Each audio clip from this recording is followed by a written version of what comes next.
Good morning, everybody. Let's get started in just a second.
We'll just give it another minute or so. Stand by.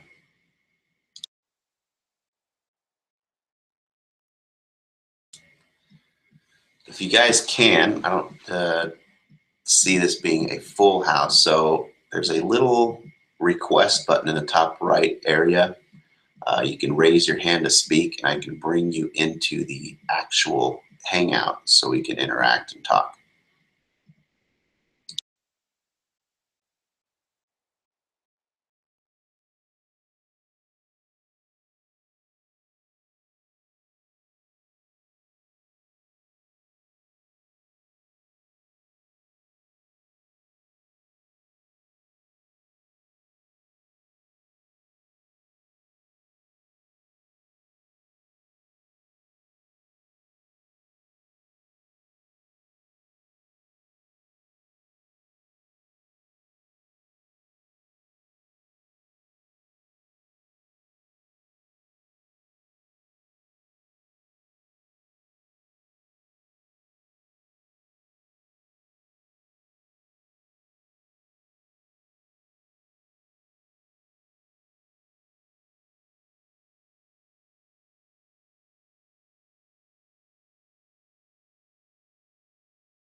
All right, let's go ahead and get started.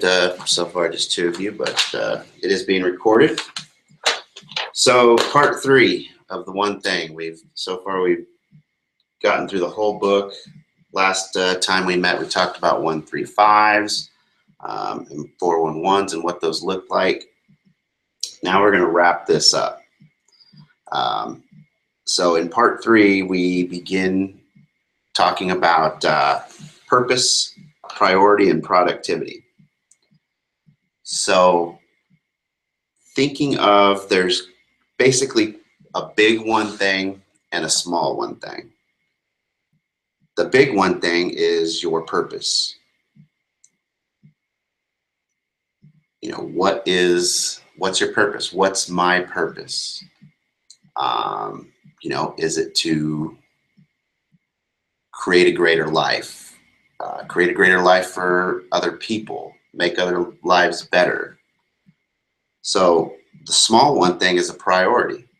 So if we don't have a purpose, we can't have a priority. And the one thing is about prioritizing. So it all starts with the purpose. The purpose, the big one thing is the purpose, it's the compass. The small one thing is the priority and the guiding force to get there, the driving force. All right, let me share this photo. So if we think of it as an iceberg, and only the tip of the iceberg is showing usually, 90% of the iceberg is underwater. The bottom, the biggest part of the iceberg is the priority, or the purpose, I mean. And from the purpose comes the priority, which drives to the productivity. The productivity is the only thing people see. When businesses are productive, that's all they see. I love it in Good to Great. They talk about how companies will spend years putting things together and getting things together, systems, turnover, management, getting the right people in place. They could spend 10, 15, 20 years, and then all of a sudden, the media notice that they are a superstar, major productivity going on. But the question is, how did you guys get to, this status overnight? They didn't see everything going on in the background as they slowly grew. They don't ask, the hard questions. What's your purpose? How did you get there? What did you do to get there? They just see the productivity, and they want to know what your magic pill is. That's all they see. Okay, so, and then above productivity, there's another piece. There's profit. Okay, so when we talk about being productive, we can be productive and not profitable. It's how you're productive. It's what your purpose is. Your purpose is going to define how much profit you can make when you're productive. Profit might not even be monetary. Your profit may be a certain level of happiness, or something, a level of service, fulfillment that you get from serving. That could be your profit. It's not necessarily monetary. So, in the book, they talk about Scrooge, Ebenezer Scrooge. His profit was money. It was gold coin. His original purpose was making money. His priority was to do everything he could to make money.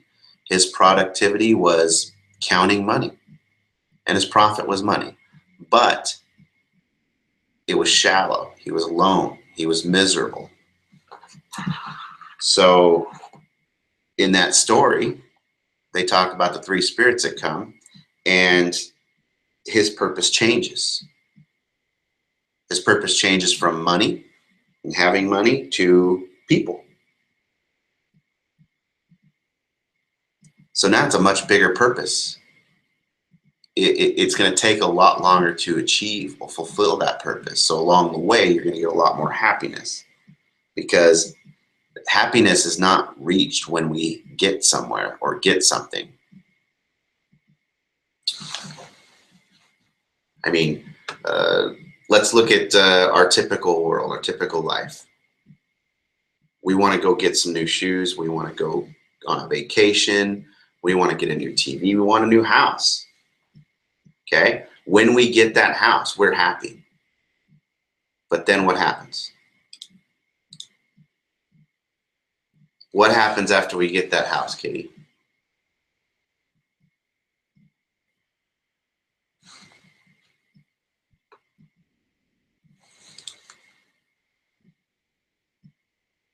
What happens after we get that job?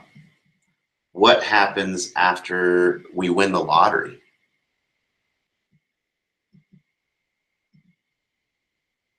Where's the happiness going to come from? The happiness is there, but it fades away. It's a spike. It's like a sugar rush. It's like drinking soda. Okay, so when Ebenezer Scrooge changed his purpose to people, his priority changed.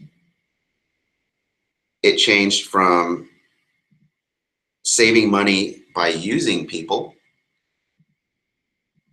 to using money to save people. It completely flipped. The fulfillment changed. Okay, happiness is what we most want, but we always get it wrong. We're always, again, we look for those things to make us happy. We chase things, we get things, we're happy for a minute, and then we're looking for another thing. So we accumulate all of these things. We ricochet, we bounce off of, acquiring things to be happy. All right. In the book, they talk about a story, The Beggar's Bowl. where a king encounters a beggar, asks him what he wants, and the beggar says, "Oh, you couldn't possibly fulfill this." And the king said, "Of course I can. I can do anything. I'm the king." And the beggar says, "No, I don't think so." So he challenges the king, who is shallow. More furniture. Who's shallow, and he thinks he can do anything. He's got this. So he puts some money in the bowl and it disappears. So he puts some more money in the bowl, it disappears. And he starts feeling challenged. His pride, his ego takes over. And he's like, there's no way that I'm going to get showed up by a beggar.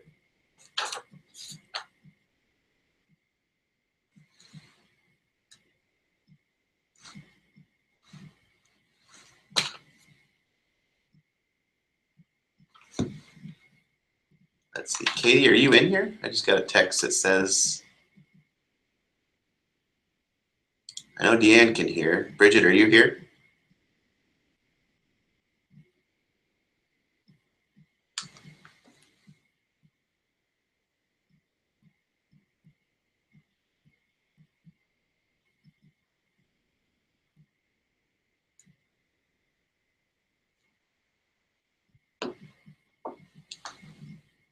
Oh, okay. All right, here we go.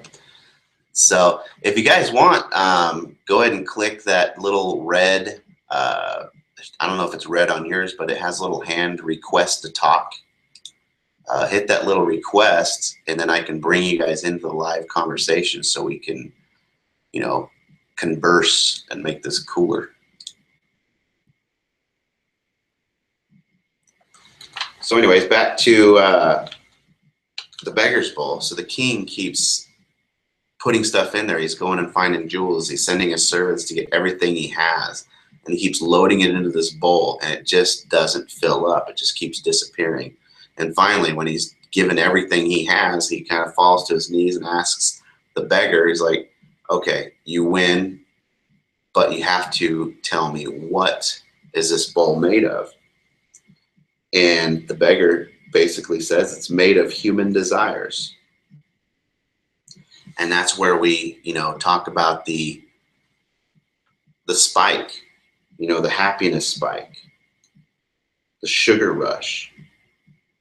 When we get something that we've been yearning for or longing for, if it's a small purpose, if it's a purpose for money, how much money? Once we get there, then what's our purpose? How do we maintain our happiness? So happiness happens on the way to fulfilling our purpose. So what does that mean? If happiness happens on the way to fulfillment of our purpose, what does that tell you about your purpose? If we want to be happy and maximize our happiness, what do we need?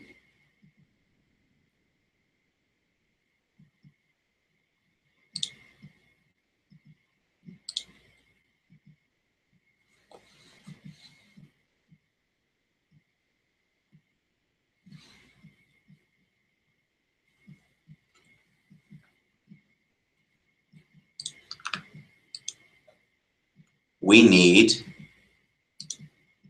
a bigger purpose, a big enough purpose that will cause us to stay on this journey as long as possible and fulfilling as we go. It's the journey. Why do we build a business? John Barker. Why do we build a business? Some of you have this answer because Steve Chater asked it last week, if you're at the ALC meeting. I didn't know the correct answer, but why do we build a business? Anybody know?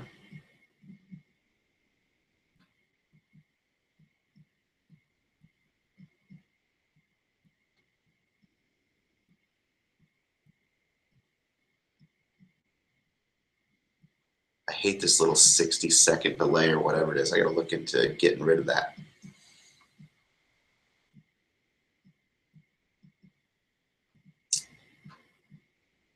Building a business helps us fund a perfect life.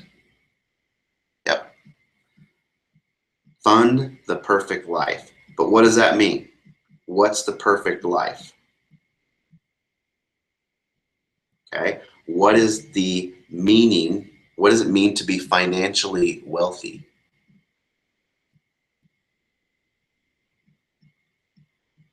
To be financially wealthy, it is having enough money coming in without having to work to finance the purpose in life. So if we have to back this up again to the purpose, if we don't have a purpose, we don't know what a perfect life is, and we don't know what it's going to take to fund that perfect life or be financially wealthy, because we have no idea. So we have to have that purpose. And in the book, Gary says, when you ask yourself, what's the one thing I can do in my life that would mean the most to me and the world, such that by doing it, everything else would be easier or unnecessary? So use the one thing to find your purpose in life. We can take that one thing, that focusing question, and manipulate it to find the one thing in anything we need. The one thing of the moment, the one thing in life, the one thing, our purpose. We just have to ask that focusing question. So here it's asking, what's the one thing in my life that would mean the most to me and the world, such by doing it that everything else would be easier or unnecessary?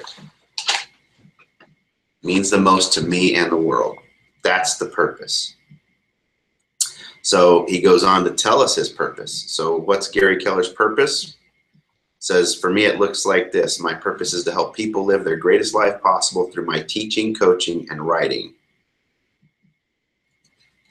There is teaching, coaching, and writing. So his purpose is to make people's lives the greatest life possible. And his priority is teaching, coaching, and writing to make this happen. That's what he can do. All right, and I love this. This is what his life looks like, or looked like. This is the journey of his life. It's awesome. It says, teaching is my one thing, and has been for almost 30 years. At first, okay, we're starting out, Gary Keller starting out. At first, it was teaching clients about the market and how to make great decisions, being a salesperson, teaching the clients, helping them make the greatest possible decision, the greatest investment. Next, it was teaching salespeople in the classroom during sales meetings and one-on-ones. So then he graduated from working with buyers and sellers to working with agents to make their lives the greatest possible, to be the greatest salesperson, so they can make those clients feel great. Later, it was teaching business classes. Then it became teaching high performers models and strategies for high achievement. So you see his progression. His purpose has always been the same. His effort has always been the same. It's just his priority changed. And by starting out with clients, the one thing he could do right then, because that's all he knew, led to the one thing he could do, which was help agents. And then the one thing he could do beyond that was help businesses. But each of these things became easier because of the leverage he had in starting with that first domino and building up to this. It says, in the last 10 years, has been teaching seminars on specific life-building principles. What I teach is what I then coach, and is supported by what I write. So he lived this, all of this. And his one thing 20 years ago is different from his one thing today, or his priority. His priority is different. Priority is the one thing. The purpose has always remained the same. And he hasn't fulfilled it. His purpose will never be fulfilled. It is like reaching for heaven because it's open-ended. His purpose is to help people live their greatest life possible. He can always go one more step to make people's lives better. So live by priority. I posted this on Facebook. I love it because it's popped up a couple times. The whole Alice in Wonderland story about the Cheshire cat and picking which way she needs to go, and it's real. It is absolutely real. If you don't know where you want to get, it doesn't matter which path you take or how long it takes to get there. It really doesn't. You might as well just sit down somewhere.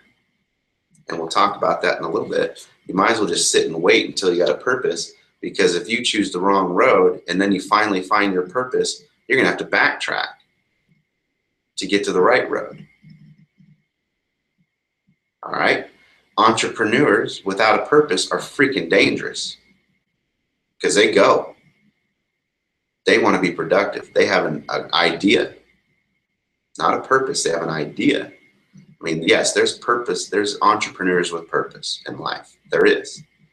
But for the most part, which we'll talk about when we get to the E to P section, entrepreneurs are about productivity and making it happen. They miss the steps of purpose and priority.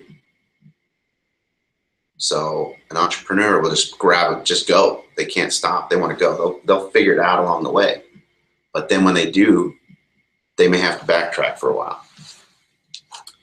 So there's a close connection of purpose and priority. The purpose is knowing where you want to go, and the priority is knowing what it takes to get there.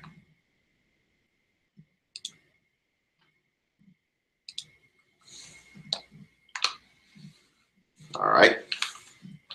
So wording, the words we use. What shall I do? What shall I do? What shall I do today? You know, that'll get you somewhere. Just like the whole, you know, just going down one of the roads. Which road shall I take? Okay. Which road should you take? What should I do? There's a difference between what shall I do and what should I do, because shall will get you somewhere. Should means you have a purpose and you know what you should do to get where you want to go, where you must go. When you have a purpose, it's a must.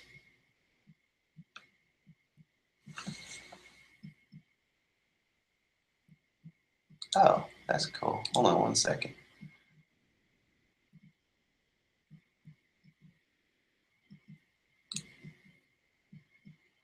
All right. So, purpose without priority is powerless. Okay? We have a purpose. That's great. But we have to follow through. We have to have a priority. Okay? Let's talk about the word priority. In Latin terms, prior meaning first. Okay? Think about the word priority for a second.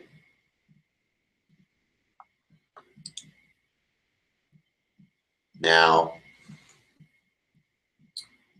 think about what America has done to the word priority. Now we have priorities. What are your priorities? What is that saying? It's plural. We've gone from priority, one thing, to priorities. What are your priorities? How can we have more than one priority at any given time?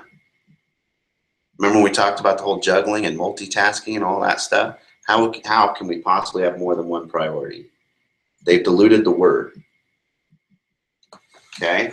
There's several of them. There is now we have to, and in this book, he keeps doing it after he talks about this, because I don't know if it's to prove a point or because, you know, language has done this to it, but, you know, we've resorted to what's the most pressing matter? What's the prime concern? What's on the front burner? What's highest priority? What's top priority? First priority? What's most important? When really all we have to do is say, what is the priority? Okay, what is the priority? That's the one thing. We have our purpose. What's our one thing? It's goal setting. So purpose without priority is powerless. That's why we need goal setting. And in the book, it talks about goal setting for a little bit. It talks about the past and the future. Okay? We let those things get in the way of our goal setting. Let me share this next photo. All right, goal setting in the now. This is crucial. This is the way in order to reach your purpose, or not reach your purpose, reach for your purpose. In order to fulfill goal setting in the now, we have to do this systematically to come all the way down to what do I need to do right now. So we start with that someday goal. All right, what's the one thing I want to do someday? All right, then we go to the 5-year goal. Based on my someday goal, what's the one thing I can do in the next 5 years? Based on my 5-year goal, what's the one thing I can do this year? Okay, it keeps going from monthly to weekly to daily. As soon as we get to my daily goal, you know, it says, what can I do right now to accomplish my daily goal? You can't say, what can I do right now to accomplish my someday goal? We talked about the 411 and how it's such a complicated document. It's huge. It's got all kinds of stuff on it. And when we went from the annual goals all the way down to the weekly tasks, and I said you could completely forget about the monthly and yearly goals as long as you focus on the weekly tasks.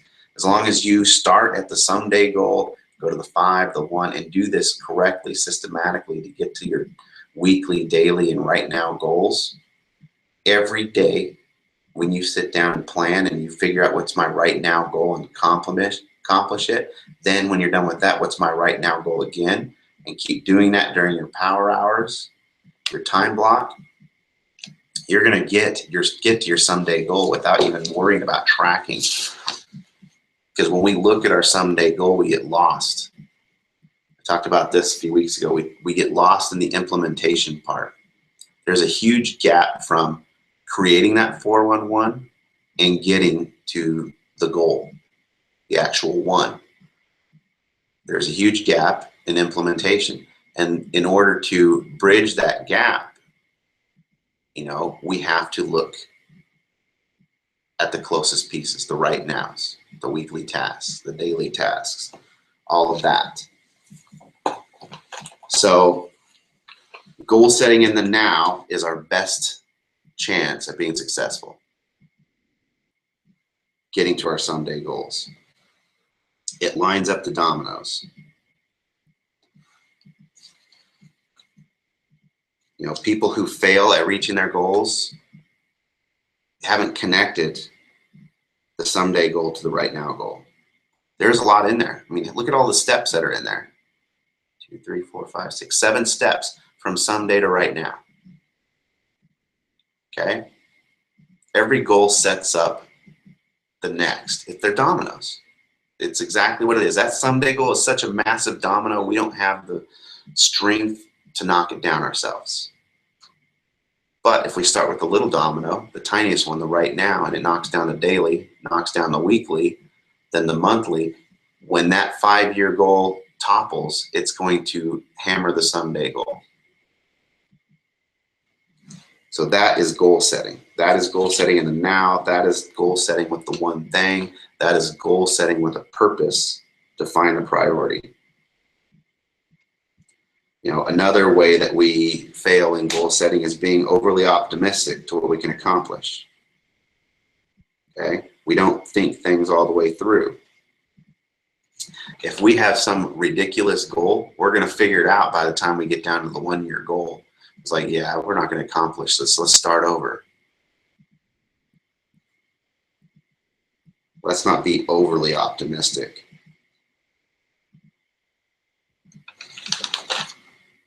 right?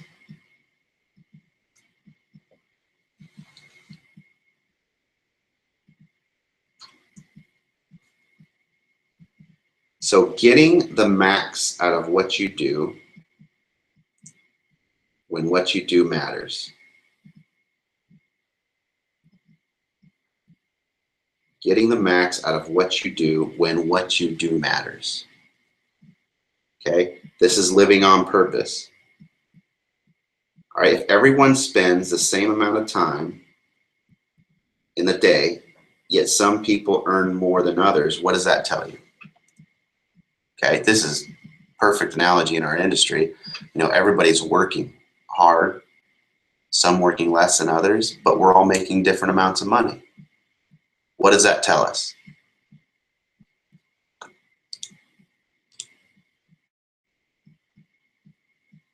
What does it tell us when we're all working the same amount of hours and we're all making different kinds of money? It definitely points to how we use our time, what tasks we're spending time on. That determines a different amount of money, who we're surrounding ourselves with during that time.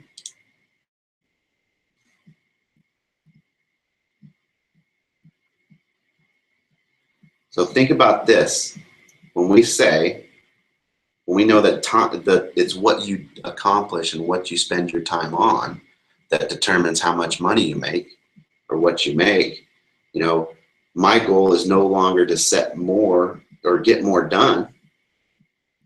That's not the goal. I don't want to get more done. I want less to do. The goal is to have less to do. Get rid of the stuff. Get rid of the stuff you shouldn't be spending time on. The goal is not to get more done. The goal is to have less to do. All right, who is sick and tired of hearing the term time block? You can all chime in. I'm sure everyone, because you guys have been around Dean long enough to know that's his mantra. Time block, time block. That's his answer to everything, I think. I asked him if he wanted to go eat and where he wanted to go, and he said time block. That guy pounds time block into your head.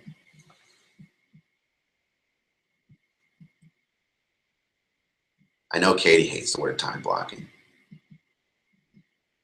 And we all know what it means and how to do it, but we don't do it. We just keep listening. We keep hearing it. It's almost like it has diluted, because we hear it and see it so much, it's diluted its effectiveness maybe.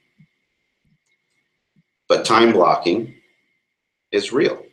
I think a lot of us hate time blocking because we can't follow it. We hate time blocking because it seems overwhelming.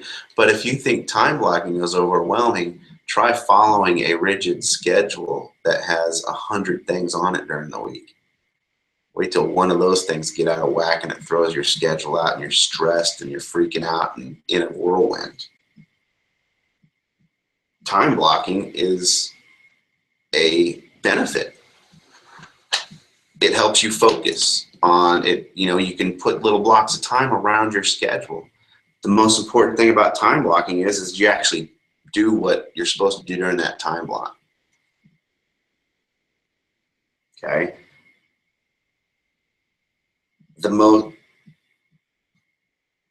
Let's see here.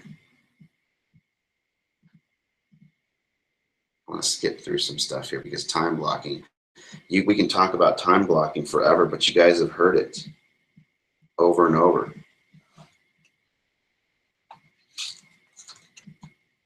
Okay. The big thing is the distraction that pulls you away from your time block. We have to stay in it. We can make the schedule look however we want. We don't have to neglect life. We don't have to neglect clients. We don't have to neglect anything. We just have to make a commitment to that one thing, time block it, and spend time in there doing that one thing. All right, and it's mastering this time blocking thing. Being consistent. Mastery isn't a destination or a place you arrive at. It is a journey. It's a mindset. Okay. We talked about Stephen King. Okay. Stephen King time blocks. He writes 4 hours every day. That's it. 4 hours a day. And he's Stephen King. And he gets novels after novels after novels. 4 hours a day. That's it. And then the rest of the day, he has time blocked for life and all this other stuff. And he time blocks his life. But 4 hours every day, he doesn't miss. He goes and sits down and writes, and nothing distracts him. He doesn't look at anything. That's his time to write. And in the book, it says that, of course he can do this because he's Stephen King. He only needs 4 hours to write. He's Stephen King. And then Gary says, can he do this because he is Stephen King? Or is he Stephen King because he does this? Okay. Can Mike Ferry go on these listing presentations, stick to that schedule, make all those phone calls because he's Mike Ferry? It's easy. He's Mike Ferry. Of course he can do that. Or is he Mike Ferry because he sticks to his schedule, because he makes these phone calls, because he practices his scripts and listing appointments?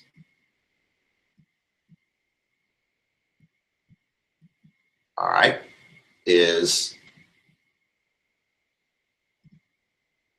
comes down to that. It's time blocking. Sound like Dean. Build it around your schedule. If it's in the morning, it's in the morning. If it's from 1 to 3, it's 1 to 3. If it's, what's the one thing? When can it be done? When is it most effective to do it? Time block it. Because that's what it comes down to. It's the purpose, finding the priority, and finding the best time to do it. And blocking it in there and not pulling away from it. Saying no to everything else. Achieving mastery. Achieving mastery talks about, violinists, becoming a master violinist. It took 10,000 hours practicing the violin to become a master violinist.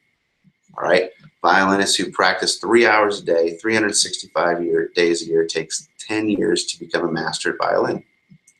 All right. So if we break that down in our terms, it's 250 work days. That's 50 weeks, 5 days a week, 4 hours a day. Comes out to 1,000 hours a year, 10 years to become a master at time blocking. Master at the one thing. All right.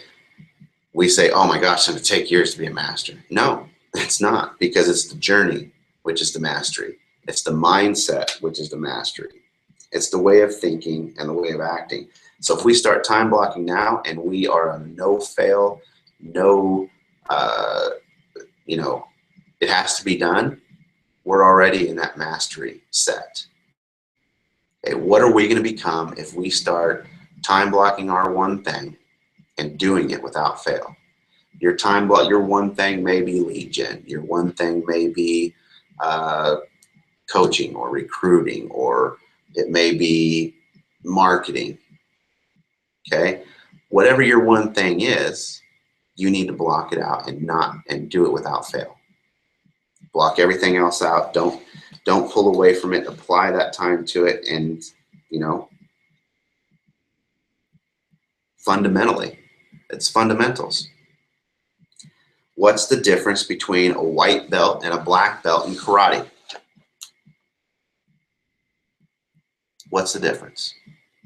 I mean, the obvious difference is one would smoke the other one, and one I wouldn't mess with, one I would. Now, what's the difference between a black belt and a white belt? The black belt doesn't know anything more than the white belt. They're all the same fundamentals. Okay? A person starting time blocking with intent to master it, okay, knows the same thing as someone who's been time blocking for 15 years and make millions of dollars a year. There's no different. They're the same fundamental. It's practice and time. Exactly, David. It's the time. It's execution. That's the big thing, executing. Black belt can execute the fundamentals a lot better than a white belt because they practiced, they've put in the time, and it's become natural. All right. So the 3 commitments to your one thing is follow the path of mastery. Okay. It's a path. Follow the path. Does anybody ever even master something? How can it be a destination? It's always a path, and you got to get started. We've talked about this. It's taking action and getting started on whatever it is. All right. So follow the path of mastery. That's one of the commitments to the one thing. Moving from E to P. We've heard this. Some of us have, heard it and not know what it means. Moving from E to P. What does that mean? Does anybody know what that means? I'm going to share something with you right here.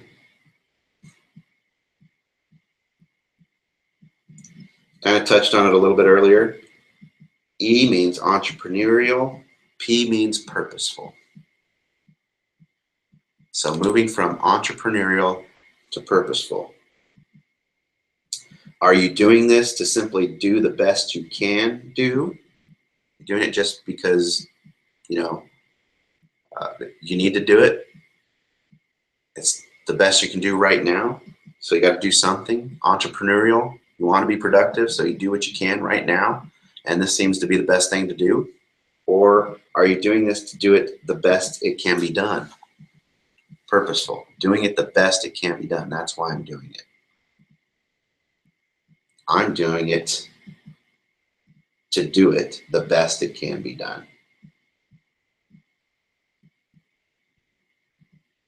What is your purpose? Are the results you're getting from doing a task purposeful? That's a good question to ask while you're working on a task. Are these results going to be purposeful? What I'm going to get, what I could possibly get out of this, is this purposeful?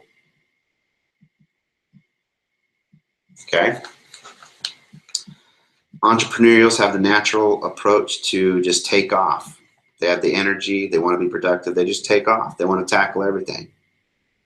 But that tops out, we know this. A typical real estate agent is entrepreneurial. They want this business. And they take off, they're going to lead gen, they're going to go take pictures, they're going to put up signs, they're going to list homes, they're going to show homes, they're going to, they're going to do everything in one day. They're going to negotiate, do it all. But when we become purposeful and we line up the dominoes, we can accomplish everything with a lot less energy because we take one thing at a time. We fill in the gaps as we go because we can see the gaps because we're being purposeful. Here's an example. Ask an entrepreneurial person to go cut firewood. They grab an axe, take off into the forest. Gone. See ya. Cool. I'm out. Ask someone who's purposeful, and the first thing he thinks is, where can I get a chainsaw? How can I be more purposeful? Yes, we can grab an axe and go chop wood, but I'm going to get exhausted eventually, and I might bring back a half a cord of wood. But if I had a chainsaw, I could probably bring back a couple cords. That ceiling is the person's own energy. So when a purposeful person realizes that, yeah, my energy is my ceiling, so how can I get the most out of this? I need a chainsaw to break through. All right, breaking through your natural abilities is moving from E to P. Pause just long enough to examine your options. A different result requires doing something different. So be open to new ideas. Pausing to examine is not a bad idea, not a bad thing. Just think of the time that you could waste by bouncing your head off the ceiling over and over, because you don't just take a minute to think about it. Think about your kids. Think about your kids. How many times they bounce their freaking head off something because they just won't stop and think. And think about us doing the same exact thing over and over. We keep bouncing off the same production level. We keep bouncing off of the 2 million a year, 3 million a year in production, bouncing our head off it every year. What the heck's it going to take to get to 5? Stop and think. What system? What model? What person? What hire? What's it going to take to break through that freaking $2 million a year production ceiling? The OK plateau, okay? I'm guilty of being on an OK plateau. I probably got a ton of them in my life. That's my domain, the OK plateau. Typing is my big thing. I freaking chicken peck because I feel it's good enough, it gets the job done. So I turn off my learning because I can type fast enough, chicken pecking, because I don't want to go learn how to, type 100 words a minute. I can type enough. It's fast enough. It serves a purpose. But I turned off my learning. I'm stuck on the OK plateau. What does that affect? It affects everything. Think about it. After I read that, I'm like, crap, now I'm going to have to freaking put some time into learning actually how to use a keyboard and type. But how much time do I waste not being able to type 100 words a minute when I'm writing emails, when I'm writing, typing up notes, putting together plans and procedures and all of this stuff? How much time am I wasting not being able to type 100 words a minute because I thought it's just been okay, good enough? That OK plateau, when we go on autopilot, costs us.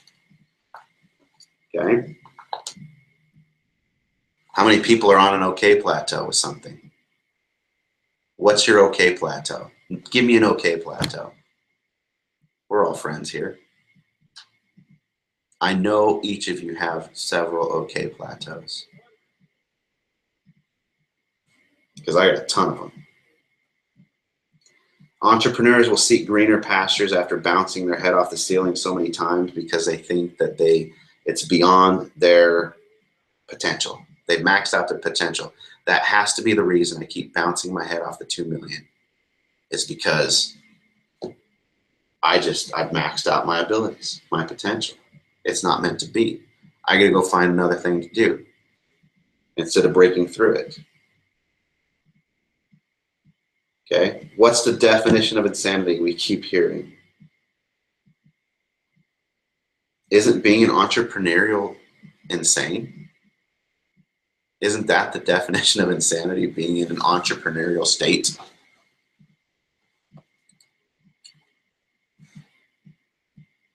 Doing the same thing over and over and expecting different results? Isn't that entrepreneurial?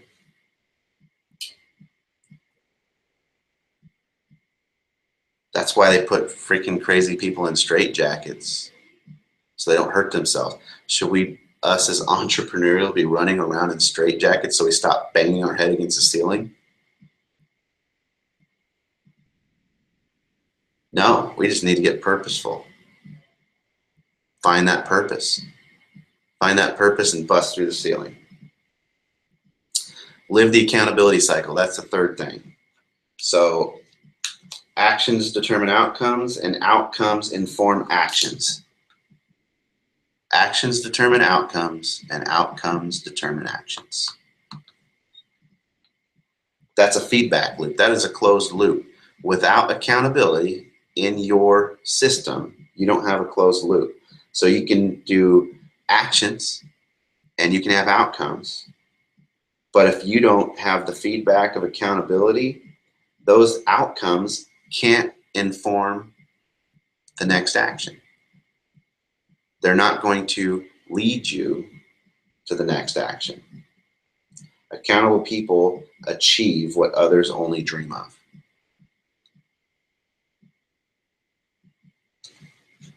So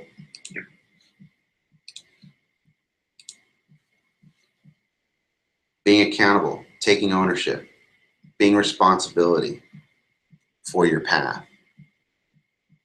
Having a purpose makes it easier. Having a purpose, having a compass makes it easier to be accountable. Makes it easier to find the one thing, the priority. And when we find the one thing and we accomplish the one thing because we time block it, it makes our accountability a lot better. It makes these days a lot better. It makes not living on pause, living with a purpose, living life on purpose. All right. Let's see here.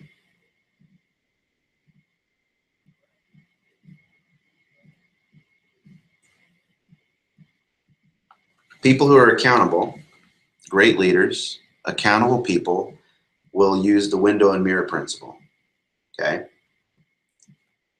Accountable people will, when they're having success, look out the window and see and say, this is why I'm successful.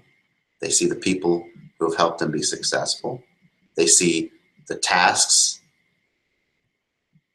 that helped them be successful. They see their surroundings. Okay. When there's a trial, they look in the mirror. Okay. Who do you see in the mirror when there's a trial? You ask yourself, what can I do to fix this? If I have those things swapped, that's called a victim. When I look out the window, when I'm experiencing trials and finding out what the heck is causing this, why, who's responsible for this, and I look in the mirror when I'm successful, that's called a victim. So we need to get that window and mirror principle aligned correctly. You may need an accountability partner. Probably a good idea. I know we hate this accountability. We hate time blocking. We hate accountability partners. But do we want to live easy lives, or do we want to live a purposeful, fulfilling life? What's the purpose? Why are we in business? Why are we doing this when we can go get a 40-hour-a-week job and make 50 grand a year and live in a 3-bedroom home and go watch fireworks on 4th of July and go to the lake every so often and go to McDonald's on Thursdays? Why do we do this real estate thing and experience these struggles in efforts to build a business? We have to have a greater purpose than that. What is it? If we have a great purpose, what's the harm in getting time blocking? What's the harm in getting an accountability partner? Those people are going to help you get to your purpose. Seek out the coaches and teachers that will hold you accountable. That'll help you get there. All right, let's go through real quick. We got about 5 minutes left. The 4 thieves of productivity. Okay, this is one of my favorite ones, and I just said this to somebody, and I hope he watches this. Inability to say no. Can't say no. Can't freaking say no. No matter what it's asked, what it is, they'll always say yes. You know why? Because there's an incredibly satisfying feeling when being needed. Helping others, fulfilling. Yeah, that's true.